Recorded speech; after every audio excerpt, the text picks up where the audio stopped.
আজকে হঠাৎ অনেক দিন গরমের পরে বৃষ্টি আরম্ভ হলো। তাই বৃষ্টির ওয়েদারে একটু খাওয়া দাওয়া না হলে ভাল লাগে, তাই চট জলদি খিচুড়ি বসিয়ে দেওয়া হলো।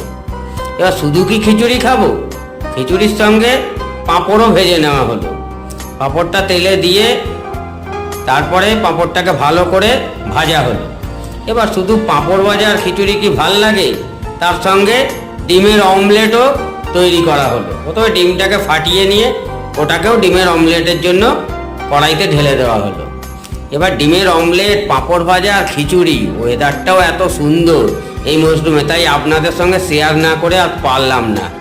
অসাধারণ খেলাম আজকে, এত সুন্দর গরমের পরে ঠান্ডা ওয়েদারে খিচুড়ি, পাঁপড় ভাজা আর ডিমের অমলেট খেয়ে আপনাদেরকে খাবারটা শেয়ার করলাম। যদি একটু ভাল লাগে আমার এই মিনি ব্লগটাকে আপনারা একবার সাবস্ক্রাইব করে দেবেন।